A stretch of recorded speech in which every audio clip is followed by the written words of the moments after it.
مصطفیٰ جان رحمان پہ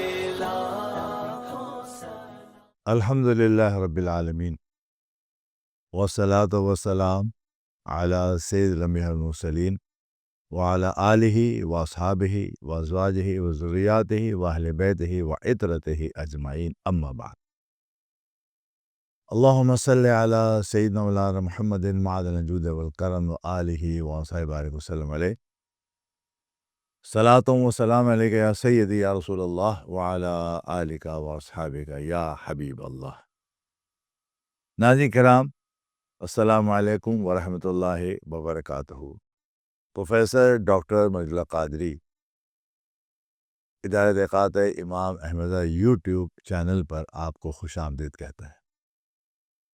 الحمدللہ ہمارا جو سلسلہ فتح رضویہ کا تعارف کا ہے وہ جاری و ساری ہے۔ اب تک آپ اس کی 6 قصے دیکھ چکے ہیں۔ آج آپ اس کی 7ویں قسط جو ہے، 7واں ایپیسوڈ جو ہے وہ ملاحظہ کریں گے۔ میں کوشش کرتا ہوں کہ چیزیں باتیں آپ کو بتاؤں، اور یہ پہلے بھی میں کہہ چکا، یہ پروگرام جو ہے ہم اس لیے کر رہے ہیں تاکہ عوام الناس اور جو دور حاضر میں فارغ التحصیل علماء ہیں، اگر وہ ان باتوں کو بغور سنیں اور پھر فتح کا مطالعہ کریں تو یقیناً ان کو بہت ساری باتیں سمجھ میں بھی آئیں گی اور ان کو اس علم پر دسترس بھی حاصل ہوگی۔ میں یہاں نہ مناظرہ کر رہا ہوں، نہ کسی کو مناظرے کی چیلنج دے رہا ہوں۔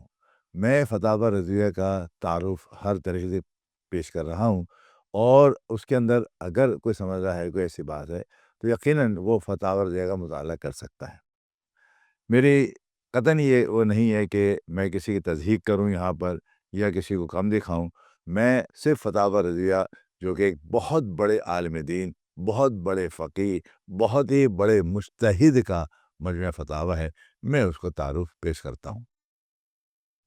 آپ مطالعہ کر لیجیے اچھی طریقے سے بر صغیر کا بالخصوص، کہ بر صغیر میں فقہ حنفیہ کی کون کون سی کتابیں یا فتاوی ہیں جن کو آپ مفتوی کہہ سکتے ہیں، جو ریفرنس بن سکتی ہیں۔ یہ میں ان کے لیے کہہ رہا ہوں جو تھوڑا علم پر دسترس بھی رکھتے ہیں اور سمجھتے بھی ہیں ان باتوں کو۔ بر صغیر کا اگر ماحول آپ دیکھیں تو بر صغیر کے اندر خاص طور سے انگریز کے مسلط ہونے کے بعد یہاں پر دین کا فروغ جو ہے وہ رک گیا تھا۔ کتابیں لکھی جاتی تھیں، معمولی نوعیت کی لکھی جاتی تھی، فتاوی آتے تھے، عام معمولی نوعیت ہوتے تھے، لیکن اس کے اندر گہرائی جو تقریباً ختم ہو چکی تھی۔ اس کی وجہ یہ تھی کہ انگریز نے کچھ لوگوں کو، آپ کہہ لیں سو کال مسلمانوں کو، انہوں نے خرید لیا تھا۔ ان کو سر کا خطاب دیا، شمس العلماء خطاب دیا، اور اپنی انکہی انہوں نے ان سے کہلوائی۔ تاریخ آپ جا کے پڑھ سکتے ہیں۔ دوسری طرف ہندو موجود تھا، وہ اپنی سازشیں کر رہا تھا۔ تو اسلامی شعار اور بالخصوص فقہ حنفی جو پورے بر صغیر پاک و ہند میں پچھلے 500-600 سال سے مسلسل موجود تھا، اور بہت کتابیں لکھی گئی ہیں انگریز تسلط سے پہلے، اور یہ تو وہاں پر آپ دیکھیں موجود ہے۔ لیکن یہ جو پچھلا 100-150 سال گزرا انگریز کے ساتھ، اس کے اندر بہت زیادہ نقصان ہوا۔ اس وقت فقہ حنفی کو اگر ڈیفینڈ کیا ہے کسی نے، فقہ حنفی کو کسی نے اگر چاروں طرف سے جو دشمن اپنی سازشیں کر رہے تھے اس کا مقابلہ کیا ہے، اور فقہ حنفی کو انہوں نے اپنے دلائل سے ثابت کیا ہے کہ سب سے بہتر فقہ ہے یہ، وہ ہے صرف احمد رضا خان۔ تو آج تھوڑی سی تاریخ فقہ حنفی کی کرنے کے بعد پھر بتاتا ہوں کہ کس طریقے سے فتاوی رضویہ جو ہے وہ فقہ حنفی کا اس بر صغیر پاک و ہند کے اندر، جن کی تعداد اس وقت مسلمانوں کی 1 ارب سے زیادہ ہے۔ احمد رضا جس وقت کام کر رہے تھے آج سے 100 سال پہلے، اس وقت تعداد 25-30 کروڑ کی ہوگی پورے اس علاقے مسلمانوں کی۔ اس کی وہ نمائندگی کر رہے تھے فقہ حنفی کی، کیونکہ اس علاقے میں فقہ حنفی تھا۔ تو اب تو یہاں پر تعداد مسلمانوں کی ارب سے بھی زیادہ ہے، اور سارے کے سارے فقہ حنفی پر عمل کرنے والے ہیں یہاں پر۔ اس لیے یہ فتاوی رضویہ جو اس دور کا ہے اردو زبان میں، کیونکہ اس سے پہلے تو فارسی عربی میں تھے، اور وہ یہاں تو ناپید ہیں، علماء تو پڑھ لیتے ہیں آج بھی، لیکن باقی تو نہیں پڑھ پاتے۔ تو اب آپ دیکھیے گا کہ فقہ حنفی کا جو یہاں پر سب سے بڑا مرجع بنے گا وہ فتاوی رضیہ بنے گا. لیکن فقہ حنفی کی ابتدا کس طرح ہوئی؟ 121 ہجری میں امام حنیفہ رحمۃ اللہ علیہ نے ایک ٹیم بنائی جس کے اندر 40 علماء تھے. اس زمانے کے علماء کہہ لیں، بلکہ سارے کے سارے تابعی اس کے اندر تھے، طبع تابعین تھے اس کے اندر. آپ تابعی ہیں، باقی طبع تابعین تھے. انہوں نے، جس کے اندر معروف جو نام ہیں، امام یوسف ہیں، امام محمد ہیں، امام حسن ہیں، امام ظفر ہیں، اور بڑے بڑے نام ہیں. 40 افراد تھے اور ایک مجلس بنائی گئی اور تفقہ فی الدین اس کا نام رکھا گیا. اب معلوم ہے انہوں نے 30 سال میں کیا کارنامہ انجام دیے. صرف کارنامہ بتا رہا ہوں، انجام کیا دیا اس فقہی ٹیم نے. اور اس پر آپ سوچیے گا کہ پھر اتنے مسائل انہوں نے حل کر دیے تھے تو بغیر حدیثوں کی متن اور بغیر حدیثوں کی مدد کے بغیر تو ممکن نہیں تھے نا. جو کہا جاتا ہے کہ امام حنیفہ حدیث کو مانتے ہی نہیں تھے یا وہ استعمال نہیں کرتے تھے یا ان کے ساتھ، کیسے ممکن ہوگا؟ آپ سنیے، انہوں نے جو کام کیا صرف 30 سال کے اندر، 121 سے لے کر 150، یہ 150 میں اگر امام حنیفہ کا انتقال ہو جاتا ہے. اس زمانے میں 83,000 مسائل حل کیے. 83,000. اس 83,000 سے 48,000 کا تعلق عبادات سے تھا اور 45,000 کا دیگر مسائل سے تھا. اب آپ سوچیے 83,000 مسائل 30 سال کے اندر اس ٹیم نے حل کیے تھے، اور وہ آج ہمارے لیے بنیادی ماخذ ہے. بنیادی ماخذ ہے ہمارا فقہ کا. اس کے بعد اس پر شرح لکھی گئی، شرح کی شرح لکھی گئی، اور آج تک سلسلہ جاری ہے. تو اب اس کے اندر دو نام بڑے اہم ہیں، بہت ہی زیادہ کام کرنے والے اگر آپ کہیں نا، وہ ہیں امام یوسف اور امام محمد. یہ امام یوسف، امام محمد فقہ کے اندر صاحبین کہلاتے ہیں. جیسے ہمارے صحابہ کرام میں صاحبین جو ہیں ابو صدیق سیدنا عمر کہلاتے ہیں، تو یہ فقہ کے اندر صاحبین کہلاتے ہیں، امام محمد اور امام یوسف. انہوں نے امام حنیفہ کی جو اصول تھے اس کی بنیاد پر بے شمار کام کیا انہوں نے. اچھا، اس کے بعد صاحبین نے اب کام کیا اور پھر ان کی توضیحات اور تشریحات ہمارے لیے سرمایہ حیات ہے، سرمایہ ملت ہمارے لیے. اور ان دونوں کی کتب جو ہیں، امام یوسف کی، امام محمد کی، فقہ کے اندر مفتبہ کہلاتی ہیں. اب میں چند نام لے رہا ہوں جو فقہ حنفی کی مشہور کتابیں ہیں جو آج بھی مفتبہ کہلاتی ہیں. المبسوط، الجامع الکبیر، الجامع الصغیر، بدائع ثنائے ہدایہ. ہدایہ کتاب تو بہت ہی بنیادی کتاب بن چکی ہے ہمارے لیے، ہر مدرسے میں ہر جگہ پڑھائی جاتی ہے. شرح کفایہ، وقایہ، نقایہ، فتح القدیر، کنز الدقائق، تبین الحقائق، بحر الرقائق، کشف الحقائق، در الاحکام، تنویر الابصار، در مختار، رد المحتاج. رد المحتاج جو کتاب ہے یہ امام شامی کی ہے، جن کا نام ہے محمد ابن عابدین شامی. یہ ان کی کتاب ہے، اور عرب کے اندر اور 13ویں صدی کی یہ بہت ہی مستند فتاوی ہے، فتاوی شامی کے نام سے. ادھر 13ویں صدی کے شروع کے اندر امام شامی آئے تھے، حضرت محمد ابن عابدین، اور ادھر 13ویں صدی کے آخر میں اور 14ویں صدی کے شروع میں یہاں پر احمد رضا ہیں. وہاں ڈیفینڈ کر رہے ہیں امام عابدین، اور یہاں ڈیفینڈ کر رہے ہیں امام ابو حنیفہ. اور امام ابو حنیفہ نے جو رد المحتاج 8-10 والیوم کی کتاب تھی، اس پر اعلیٰ حضرت نے عربی زبان میں اس کا حاشیہ بھی لکھا ہے. اور آپ کی اطلاع بتا دوں، احمد رضا کا یہ حاشیہ جد الممتار کے نام سے جو رد المحتاج کے ساتھ شائع ہوا ہے، بیروت سے، عرب سے کئی دفعہ یہ شائع ہو چکا ہے. اس وقت عرب کے اندر جو فتاوی چل رہے ہیں یا تو شامی ہے یا شامی کا حاشیہ ہے جد الممتار، اور جد الممتار کس کا ہے؟ احمد رضا کا. تو احمد رضا نے حاشیہ لکھ کر وہاں پر، اور حاشیہ لکھنے کے بعد وہ اپر ہینڈ ان کا آ رہا ہے، خود احمد رضا رحمۃ اللہ علیہ. حاشیہ لکھنا آسان کام نہیں ہوتا. پھر بر صغیر کے اندر، جیسے میں نے شاید پچھلی ایپیسوڈ میں بتایا تھا کہ فتاوی عالمگیر یہاں پر مرتب کی گئی تھی، لکھی نہیں گئی تھی، مرتب کی گئی تھی. یعنی جو اس زمانے سے لے کر پچھلے 8 صدیوں تک جو اس زمانے میں برصغیر میں کام ہوا تھا، ان سب کا، اور جو عرب میں کام ہوا تھا ان سب کو اکٹھا کیا گیا تھا. اور عالمگیر بادشاہ نے یہ ایک کام سونپا تھا مولانا جیون صاحب کو، جو نظام الدین کے نام سے مشہور ہیں. ان کی ایک ٹیم بنی تھی اور کئی سالوں کی محنت کے بعد یہ کام مکمل ہوا تھا. یہ بھی فتاویٰ جب آیا، فتاویٰ ہندیہ کے نام سے، فتاویٰ عالمگیرہ کے نام سے، یہ ایسا فتاویٰ آیا، ان کو فتاویٰ کہہ لیں یا مجھے فتاویٰ کہہ لیں، تو بہرحال یہ جب آیا ایک مفتبہ یہ بن گیا، اور یہ ایسا زبردست فتاویٰ بنا کہ عرب کے اندر بھی یہ گیا، اگرچہ فارسی میں تھا، بعد میں ترجمہ ہوا وہاں پر، اور یہ اب پوری عالم اسلام کے اندر فتاویٰ ہندیہ یا فتاویٰ عالمگیرہ معروف کتاب ہے بر صغیر کے اندر۔ اس کے بعد بھی ظاہر بات ہے کہ احمد رحمۃ اللہ علیہ کا زمانہ تو 13 صدی ختم ہو رہی ہے، 1286 سے لے کر تم سمجھ لیں پھر 1340 تک، تو یہ 55 سال آتے ہیں احمد رحمۃ اللہ علیہ۔ اب احمد رحمۃ اللہ علیہ نے جو فتاویٰ لکھے ہیں بر صغیر کے اندر، اس زمانے میں نے کہا کہ تعداد جتنی بھی ہوگی 20-25 کروڑ تو ہوگی اس وقت ان کے لیے، اور آج اگر دیکھا جائے تو اس کا 4 گنے سے زیادہ عوام موجود ہے مسلمانوں کے زمانے ہیں۔ تو یہ ہمارے لیے بہت بڑا ذخیرہ ہے فتاوی رضا کی صورت میں، جو فقہ حنفی کا ماخذ ہے۔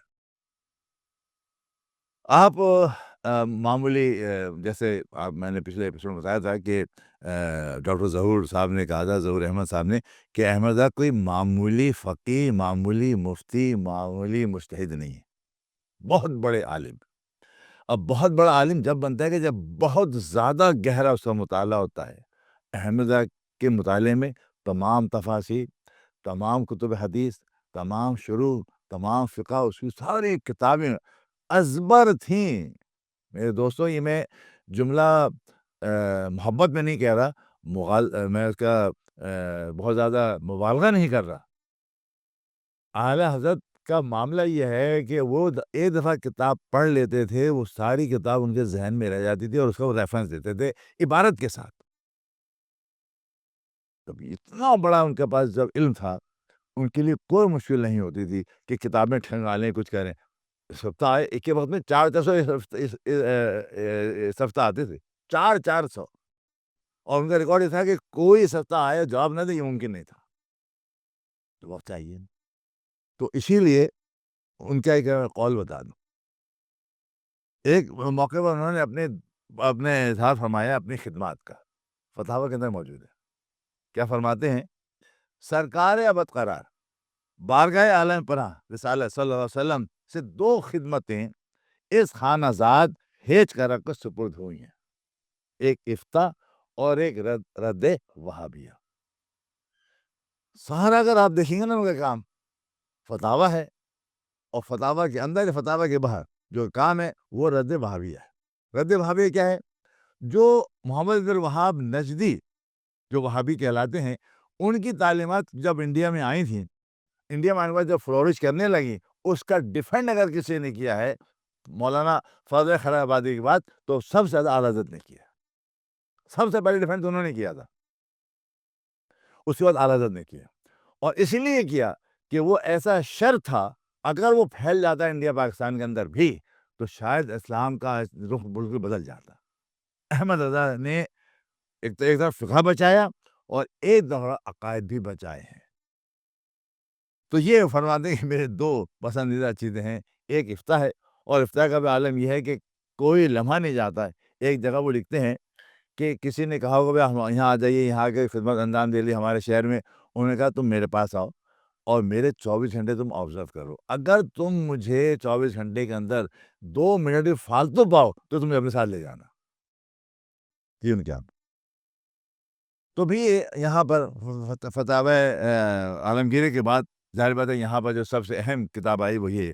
یا ایک بات اور بتاؤں کہ جب فتاوی عالمگیرہ تو یہاں پر تھی، فارسی زبان میں تھی، اس کا اردو ترجمہ بھی ہو گیا، یہاں اس کے بعد کوئی کتاب لکھی نہیں گئی اتنی بڑی، اتنا معروف، اگرچہ فتاوی لکھے گئے، بہت سارے فتاوی ہیں، ان کے ہم اثر، ان کے ہم خیال بھی ہیں ہم اثروں میں، اور مخالف بھی ہیں، لکھے گئے ہیں، لیکن اگلے ایپیسوڈ میں بتاؤں گا ان کے نام لے کر کہ کس نے فتاوی لکھے، کون کون سے، ان میں آپ جب دیکھیں گے جا کر، ان کے اندر آپ کو جو ویرائٹی ملے گی وہ صرف یہ ملے گی کہ جو آپ کے جو سوال جواب ہیں وہ عموماً جو ہمارے روزمرہ کے مسائل ہوتے ہیں اس سے زیادہ ملیں گا۔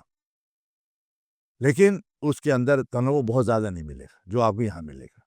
یہی وجہ ہے کہ امام حنیفہ رحمۃ اللہ علیہ نے جب لکھا، ظاہر بات ہے ایک موضوع تو نہیں ہے وہاں پر، ہر قسم کے سوال کا جواب انہوں نے دیا ہوا ہے۔ اب ظاہر بات ہے علم کے نام بدلتے رہتے ہیں۔ آج اگر ہم دیکھیں گے علوم کی تعداد تو شاید سینکڑوں یا ہزاروں میں آ رہی ہوگی، لیکن جب ہم جمع کریں گے، پیچھے کرتے رہیں گے، وہی آ جائیں گے، بھائی فزیکل سائنس آئے گا، میڈیکل سائنس آئے گا، مینجمنٹ سائنس آئے گا، ہسٹوریکل سائنس، اس قسم کے نام آئیں گے، بنیادی نام تو ہی ہوں گے نا۔ اسی طرح فقہ کے اندر بھی ہے، جو فقہ کے اندر جتنے بھی باب ممکن ہو سکتے ہیں، ان سب ابواب کے اندر احمد رضا کی فتاوی موجود ہے۔ احمد رضا رحمۃ اللہ علیہ نے کا ظاہر بات ہے کہ جو سب سے زیادہ تباہر ہے علم کا، اگر دیکھنا چاہتے ہیں تو وہ وہی ہوتا ہے جب آپ ان کے فتاوی کا مطالعہ کرتے ہیں۔ اب یہ جلدیں ایک دو نہیں ہیں، 30 جلدیں ہیں۔ چلے آپ 30 نہ کریں، آپ 12 اصل جلدیں دیکھ لیجیے، وہ بھی اتنی ضخیم ہے۔ ان 12 جلدوں کے اندر جو آپ مطالعہ کریں گے تو آپ یہ دیکھیں گے کہ اول تو فقہ حنفی کا کوئی بھی باب یا کوئی فصل ایسی نہیں جس کے اندر احمد رضا نے اب اردو زبان میں فتویٰ نہ دیا ہو۔ اس کے اندر فارسی میں بھی ہے، عربی میں بھی ہے، لیکن میجورٹی جو ہے کیونکہ زبان اردو ہو گئی تھی بر صغیر کی، اس لیے آپ کو زیادہ وہ بھی ہیں۔ پھر ایک بات اور، احمد رضا کی خاصیت یہ ہے، اگر وہ دیکھتے ہیں کہ سائل نے، سائل ہے کون، سائل عام آدمی ہے یا سائل کوئی عالم یا شیخ یا مفتی ہے یا کوئی بڑا جج ہے، اس کے لحاظ سے جواب دیتے ہیں۔ جب سائل دیکھا کوئی بہت بڑا عالم ہے اور سوال اس نے کیا اس داڑھی سے متعلق، مثال دے رہا ہوں آپ کو تاکہ انہیں تباہر پتہ چلے کہ علم کا کتنا ہے۔ سوال کیا ایک عالم دین نے داڑھی سے متعلق کہ بھائی داڑھی کتنی ہونا چاہیے، کتنی ہونا چاہیے، کیا بالکل چھوڑ دینا چاہیے؟ جیسے کچھ اہل حدیث کا خیال یہ ہے کہ حضور کی حدیث ہے کہ مونچھیں کاٹو اور داڑھی بڑھاؤ، تو داڑھی ان کی اتنی بڑھ جاتی ہے، بعض اوقات آپ شاید کچھ فوٹو دیکھ لیں گے ان کے ٹخنوں تک آ رہی ہے داڑھی۔ یہ کون سی شریعت ہے؟ تو اب وہ جو حدیث، ایک تو انہوں نے حدیث ٹھیک ہے کہ مجھے پست کرو داڑھی بڑھاؤ، بھائی اگلی حدیث بھی تو دیکھو، داڑھی کے سائز بھی ہے، سینکڑوں حدیثیں ہیں اس کے اندر، وہ آپ نے دیکھی نہیں۔ تو اعلیٰ حضرت رحمۃ اللہ علیہ نے جب دیکھا کہ عالم سوال کر رہا ہے تو آپ کو بتاؤں اس فتوے کے اندر مسئلہ داڑھی کا آپ دیکھیے گا، چاہے میں کسی بتاؤں، میرے خیال یہ 5 چھٹی جلد کے اندر آئے گا، تو آپ نے اس مسئلے پر 150 سے زیادہ احادیث بیان کی ہیں جس میں بتایا ہے کہ حضور نے اس کی تعداد، اس کی سائز مقرر کیا ایک مشت کا، وہاں ان کو بتایا۔ لیکن جب عام آدمی نے سوال کیا تو آپ نے بتایا کہ بھائی ایک مشت ہونا چاہیے، بس بات ختم ہو گئی۔ تو ساحل کو دیکھ کر وہ جواب دیتے تھے۔ تو اسی طریقے سے اگر کوئی جج سوال کر رہا ہے یا کوئی وہ عالم سوال کر رہا ہے، اس کے لائق یہ آپ کا تباہر علم تھا۔ تو اور وہ سارے ثواب ظاہر کے امام حنیفہ کے حوالے سے ان کے مقلد ہیں آپ، اسی لیے آپ کے مہر کے اندر لکھا ہوتا ہے کہ احمد رضا خان سنی محمدی سنی حنفی، وہ لکھتے بھی ہیں مہر میں، اسی لکھتے ہیں کہ پتہ نہیں کہ میں مقلد ہوں کس کا، احمد رضا کا۔ لیکن مقلد ہونے کے باوجود بھی آپ کا اجتہاد جو تھا اب دائرے کے اندر رہتا تھا، کبھی آپ نے وہ حنیفہ یا امام یوسف، امام محمد سے آگے بڑھ کر بات نہیں کی، اپنے آپ کو محدود کر لیا انہوں نے، اس لیے کہ وہ ہمارے اکابر میں سے۔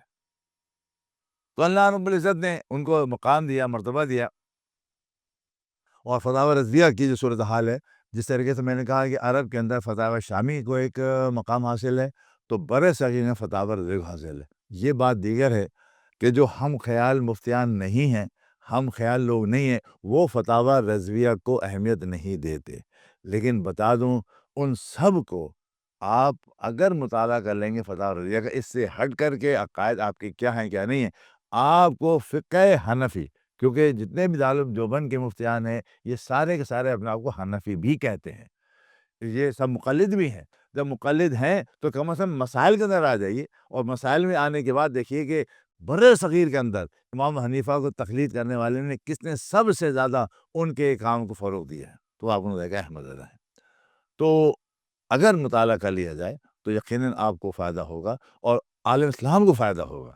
عقائد ہر ایک اپنے اپنے پاس رکھے جس کا جو عقیدہ ہے، لیکن مسائل کے اندر تو کوئی مسئلہ نہیں ہے نا، تو اس کے اندر آپ دیں گے احمد رحمۃ اللہ علیہ کی فتاوی کو اللہ رب العزت نے ان کو وہ علم دیا تھا جس کے جوہر انہوں نے ہمیں دکھائے ہیں، کاش کہ ہم ان کا مطالعہ کر لیں تو یہ ایک بہت ہی سرسری میں نے گفتگو کی ہے اس حوالے سے کہ فقہ حنفی میں فتح رضیہ کے فقہی مقام کیا ہے. تو حنفی کتابوں کے اندر آپ دیکھیں جس طریقے سے ہدایت کے زمانے میں کتاب ہوا کرتی تھی، فتح القدیر ہوا کرتی تھی، اسی طریقے سے جس طرح سے شامی ہے عرب کے اندر، ایسی فتاوی رضویہ ہے جو فقہ حنفی کی نمائندگی کر رہا ہے اس دور کے اندر، اور انشاءاللہ کرتا رہے گا آگے بھی، کیونکہ اس سے بہتر ابھی کوئی فتاوی سامنے نظر نہیں آ. تو مطالعہ کیجیے فتاوی رضویہ کا. اللہ تعالیٰ ہم سب کو توفیق عطا فرمائے. مجھے امید ہے کہ آپ ہمارے اس پروگرام کو مزید دیکھتے بھی رہیں گے، سبسکرائب بھی کریں گے، اور اپنے دوستوں کو ضرور بتائیں گے کہ اس کو ذرا سا ایک مرتبہ دیکھ لیں تاکہ آپ کے علم میں اضافہ ہو. اجازت چاہتا ہوں. السلام علیکم ورحمۃ اللہ وبرکاتہ.